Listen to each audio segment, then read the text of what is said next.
and it had a little issue because it was saying that I was going to go live at 6 o'clock. So it was recording me and then posting to a different time. Real quick, stay right there. I'm just copying and pasting some stuff to YouTube or Facebook, so that way folks on Facebook can watch it. It's not finding the stream on Facebook. Great. Let's delete that. Anyways, I do have some stuff for us tonight. We're going to play a game. I've got a message that we're going to do. Delete the post. Yes, on Facebook. We're going to play a game tonight. So if you've got your family around, you can get your family together, and we're going to play this game. Parents can play versus kids. Kids can play versus parents or themselves, or it could be everybody against everybody, however you want to work it. But if y'all would just give me a second, I'm going to try and see if I can get this link pasted into Facebook for the folks that are watching over there. So just continue to hang tight, and I will see what I can do. I'm just going to paste the link. Nope, it's not working. Oh well. Anyways, hopefully the folks on Facebook will find us. I posted my YouTube channel there on Facebook, so this is what we're going to do. Everybody get around. I got a game we're going to play. This is a movie emoji trivia game. And so it's a movie emoji or emoji movie trivia game. And the whole point of this game is I'm going to show you some emojis, and they're going to show up right here. And when they show up, you've got 20 seconds to figure out the title of the movie, and be the first one there in the room to call out the title. If you call it out before anybody else and you get it right, that means you get the points. If you get it wrong, then you don't get points, obviously. And so we're just going to roll this. So you got 20 seconds to guess it, and then at the end of the 20 seconds, I will roll with the correct answer. So hopefully this is going to work right. This is the first time doing this, so let's try this out. All right, there we go. You got 20 seconds to figure out that movie title from those different emojis. And you got 10 seconds. 6, 5, 4, 3, 2, 1. And all right, so did anybody guess what the name of the movie is? And let's see if I can get this to come up. Boom, The Lion King. Haha, so you get it? Lion and the crown, king, Lion King. So that was an easy one. For the most part, I think all of these are going to be easy. So let's go for number 2, and we will do that in 3, 2, 1. 20 seconds. Figure what that means. Are you getting this on YouTube?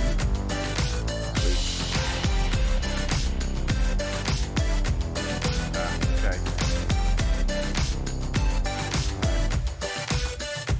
3, 2, 1, and the answer is, let's see if anybody got this one.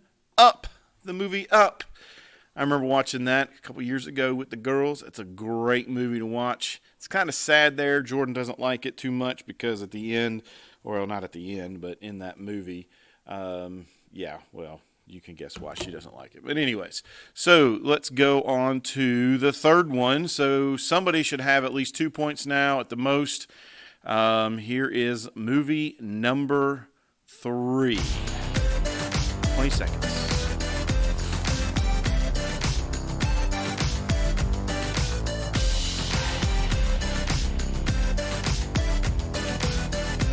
8, 7, 6, 5, 4, 3, 2,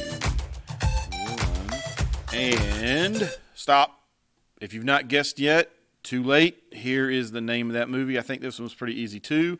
The movie Cars. The movie Cars. So I hope y'all are keeping score there at home. If y'all give me a second, I'm going to try and post this link. I finally got it. And see if I can get this to post onto Facebook. There we go. because I've got some folks texting me on Facebook saying we can't find it. So this is just going to be a real simple share the link, boom, done. All right, next one. This is movie title number 4. Movie title number 4, and go. 20 seconds. 19, 18, 17, 16, 15. If I count.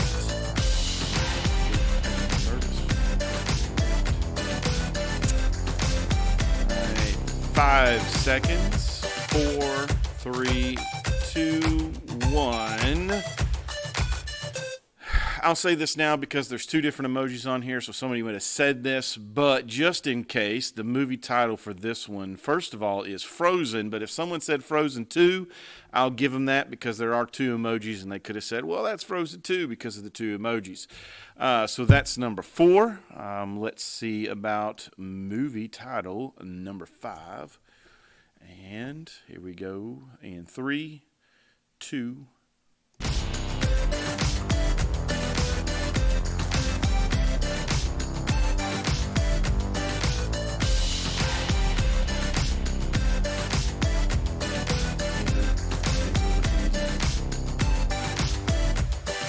4, 3, 2, 1.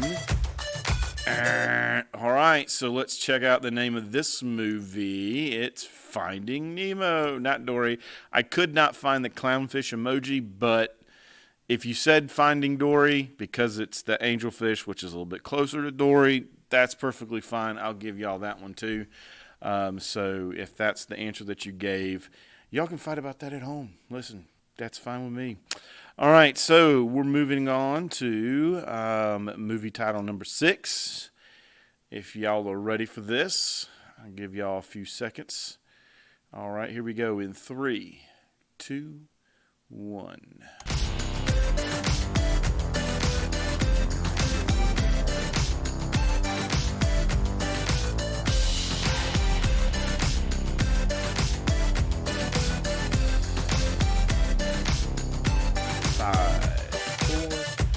3, 2, 1. All right, so did anybody get this one? What's the title of this movie? Toy Story. You see the little cowboy hat? That's supposed to be Woody. And then the little astronaut, well, my finger doesn't go behind. The little astronaut, that's supposed to be Buzz Lightyear. I'll take any of the Toy Stories. So if you answered any of those Toy Stories, 1, 2, 3, or 4, we'll take those. Or you can fight about that at home. So, moving on. Movie title number 7. Here we go. In 3, 2, 1.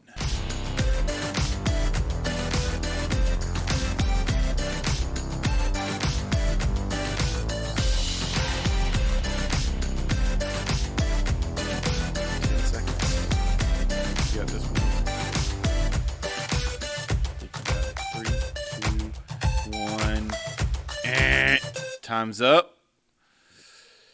And we're going to reveal this movie title. It is Snow White. Snow White. And if you said Snow White and the Seven Dwarfs, that's perfectly fine. Anyway, it's just Snow White. That's the name of the movie title. All right. Moving on. We're going to keep this rolling. Movie title number 8. Movie title number 8. 3, 2, 1.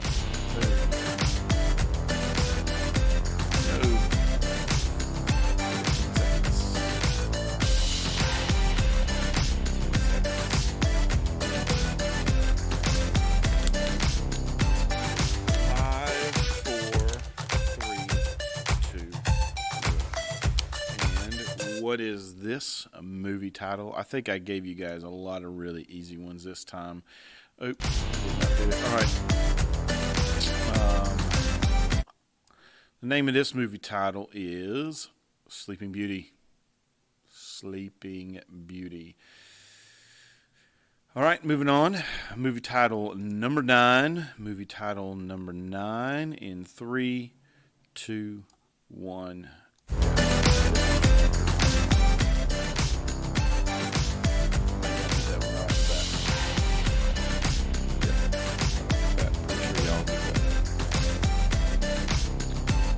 All right, 5, 4, 3, 2, 1. And what's the name of that movie? Obviously, it is Aladdin. I say obviously, but you could say Aladdin the cartoon, which is the original, which was the best one in my opinion, or you could have said the live action one, which I did not like at all whatsoever. No, nothing against, Will Smith being the genie, but yeah, I didn't take the live action one. So last movie title of the day. So here we go in 3, 2, 1, and go.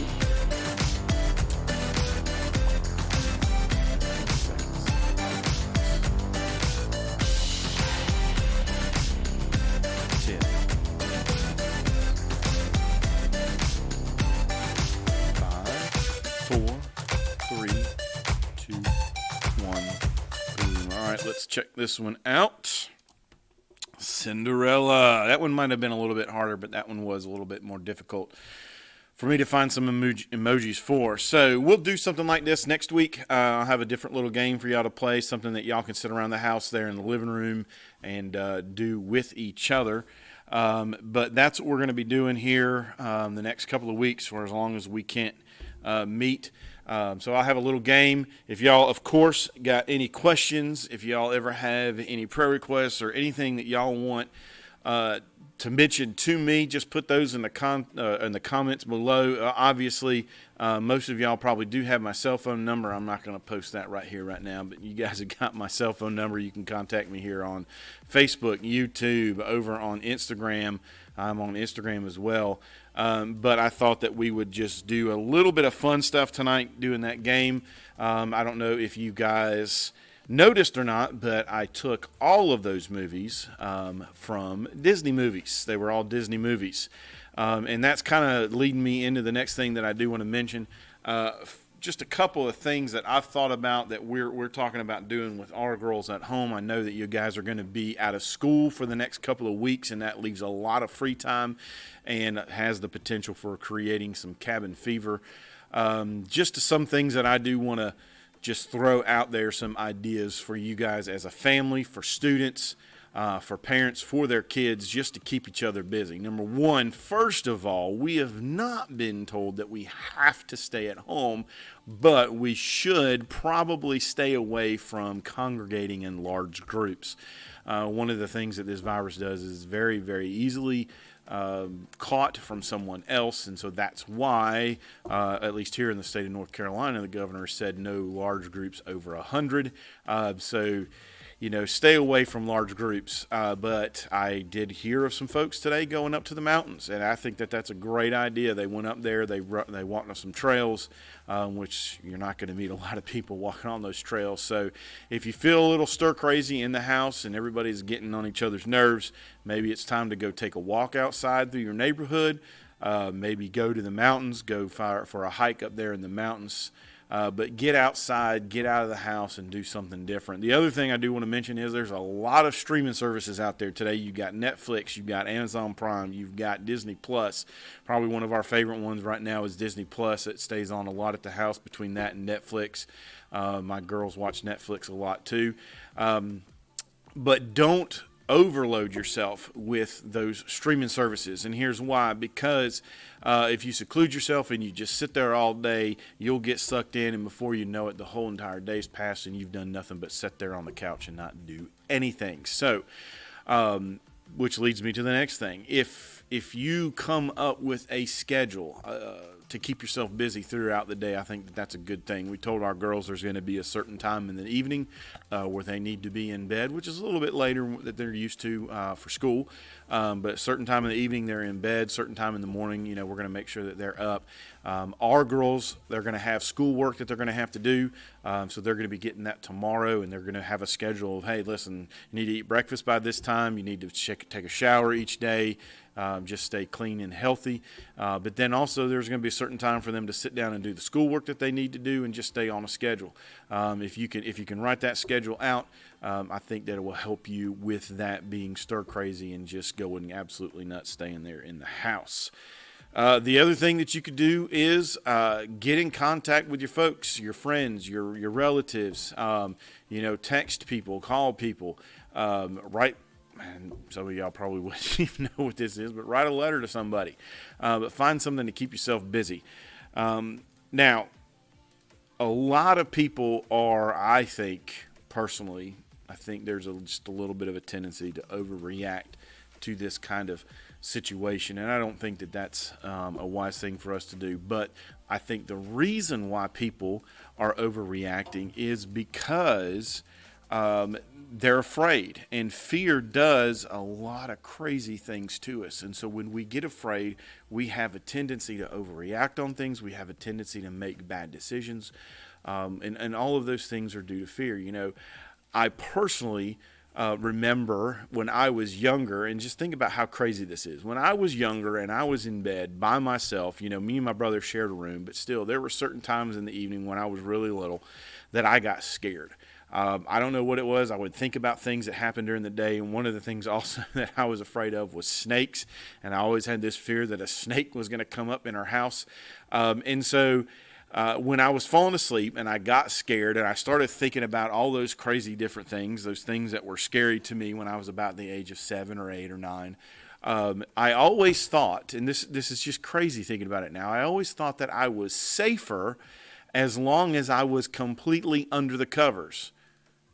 I mean, if my foot was sticking out, I wasn't safe. And so I was scared that whatever was going to get me was going to get me because my foot was sticking out of the bed and it wasn't under the covers. But as long as my feet were under the covers, as long as my arms were under the covers, and I had those covers pulled up to my chin, I felt like I was safe, and that fear kind of went away. It's just kind of crazy to think about. And the other thing I think that's a little bit more relatable to the situation that we're in today is about 4 years ago in 2016, around April the 27th, I woke up that day and I wasn't feeling too well. And I got to help get the girls ready for school, sent them off to school. I came into the office here at the church and just continued to feel worse and worse the longer that I was there in the morning. And I thought that I was getting the flu. I thought I was getting something like a bug, a stomach bug or something like that, because my stomach hurt and I felt nauseous and just didn't feel right. So I told Jimmy, I said, hey man, I don't feel right. I'm going to head home and head to the house. So I went home, laid down, and then I started feeling like I was getting a fever. So I took my temperature. Sure enough, I had a fever. And all of a sudden it dawned on me, I think I know what this is. So I called my brother and I said, hey man, what did it feel like when you had your appendicitis? And he explained that to me, and I was like, you know what, I think I've got this. So I took my temperature again, read some of the symptoms online, called my wife, and she was like, dude, you need to get to the hospital immediately. And so I said, okay, I'll go to the hospital. She said, now how are you going to get there? And I said, I'm going to drive. And she said, no, you're not. Call Pastor Jimmy. So I called Jimmy, and Jimmy drove me to the hospital. I think we went through about every stinking red light on the way there. He just blew his horn and went through them.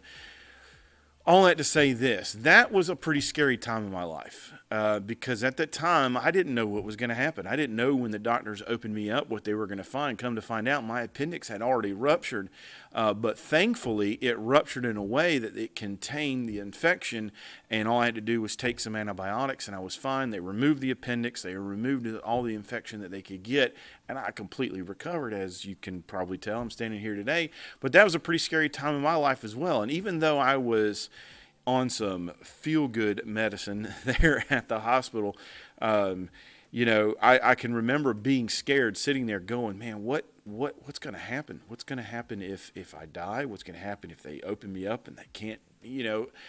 And I was scared. But there's one thing in my life that helped calm those fears from when I was really little, helped calm those fears when I was there in the hospital with that appendix. And that's my faith in God, my faith in Jesus. And so in times of fear in our lives, we can always turn to Jesus. We can always turn to our faith, because that's the one thing that's going to get us through. In this situation that we're facing today, listen, a lot of people are going to get sick, and that's okay. But our biggest fear needs to be taken care of by keeping our faith in the Lord and not letting our fear override our faith. And so don't let your fear take control in your life. You know, there's a situation in the New Testament in Luke chapter 4, I believe it is, Luke chapter 4, verse 35, where the disciples faced a time when they were extremely scared, and they had Jesus right there with them. Now, this is after the time when the disciples had heard Jesus teaching. They had heard the claims that Jesus was making.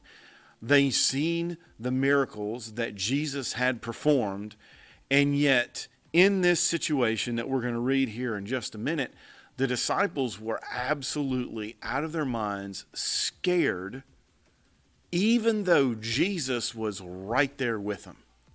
So if you've got your Bibles, real quick, let's turn to Luke chapter 4, and I'm just going to read verse 35 down to verse 41, make some comments, and I'm going to sign off and let y'all go tonight.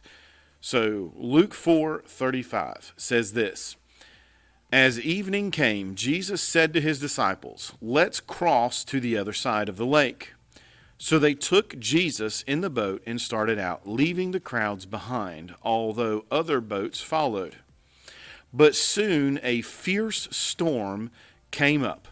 High waves were breaking into the boat, and it began to fill with water. Jesus was sleeping at the back of the boat with his head on a cushion. The disciples woke him up, shouting, "Teacher, don't you care that we're going to drown?" And when Jesus woke up, he rebuked the wind and said to the waves, "Peace, be still." And suddenly the wind stopped, and there was a great calm. And then he asked them, "Why are you afraid?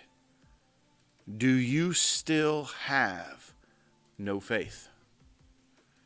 And the disciples were absolutely terrified, and they questioned among themselves. And this is what Scripture says. They asked, "Who is this man?" They asked each other. "Even the wind and the waves obey him." The one thing that I want you guys to grab from this passage is, in our lives, a lot of times we get focused on the storm in front of us instead of being focused on Jesus.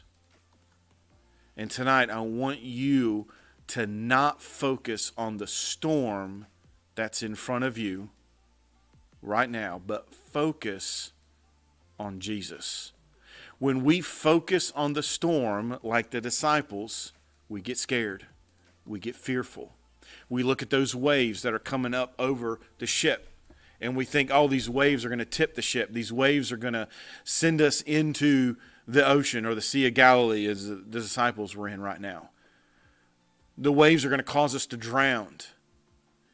When you're focused on the waves, you're not focused on Jesus. The other thing is, there was a great wind that was blowing those waves, that was tossing that ship back and forth. And they were focused on the wind as well. And because they were focused on the waves, because they were focused on the wind, because they were focused on the storm and not focused on Jesus, they got scared. And they got scared to the point that they thought that they were going to drown. Now, something I want to point out, some of these guys probably had never been on a boat before in their whole entire lives. So it's understandable that they might have been a little bit scared being in this kind of a situation out on the Sea of Galilee. But some of these guys were seasoned fishermen. They had been in storms before. They had been in rough weather before, and knew that if they kept their wits about them, if they did what their training their whole life had taught them to do with a boat in a storm, that they would make it through. And they still focused on the waves, the wind, the storm that was around them, and that caused the fear in their lives and in their hearts to grow. And they focused on the storm instead of focusing on Jesus. If there was something that this passage, I think, could teach us today, it's don't focus on the storm. Focus on Jesus. Focus on the author and the finisher of your faith. Focus on the one who provided the way for your faith to be real. Look at what Jesus says to him. In verse 40, he says, "Why are you afraid? Do you still have no faith?"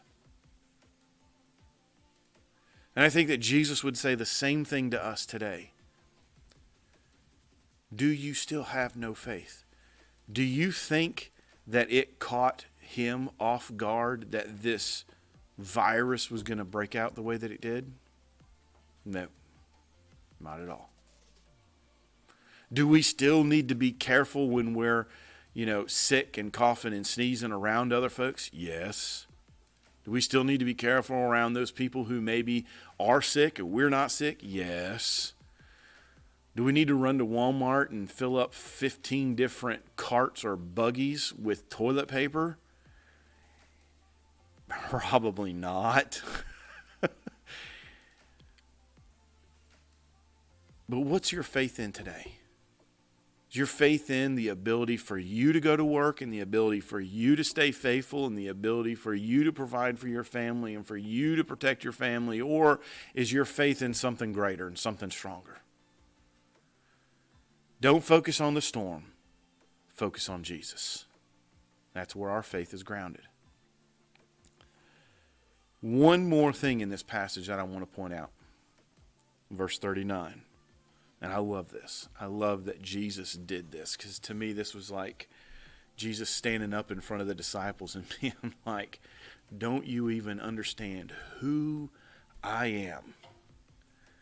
Jesus, it says in verse 39, when Jesus woke up, he rebuked the wind and said to the waves, "Silence, be still." Some translations it says, "Peace, be still." Here's the one who created everything around us, standing up in that boat and basically looking at the waves, looking at the storm, looking at the wind and saying, "Stop." And the Bible says that at that second that he said stop, everything stopped. And that's when he turns to the disciples and says, "Do you not have any faith?" In your life right now, I'm not saying that if you get sick, Jesus is going to come and he's going to say, "Peace, be healed," and you're going to be instantly healed from this. It could happen. The prayer of a faithful man of God or woman of God can do those things, I honestly believe. But in the storm in your life right now, as everything's raging and you've got so much anxiety going on, you've got many questions that are going on, you just got all of these thoughts, these things swirling around in your head. Jesus has the ability right now to step into your life and say, "Stop it. Be still. Be calm." And all of those things, I'm not saying that they'll completely go away, but you'll stop obsessing about them. You'll stop being afraid, because he can bring peace in this storm right now to your life. My question to you tonight is, are you focusing on the storm or are you focusing on Jesus? And that's something for everybody tonight to listen and take and use and apply in their heart and in their life. Don't focus on the storm. Don't focus on the circumstances.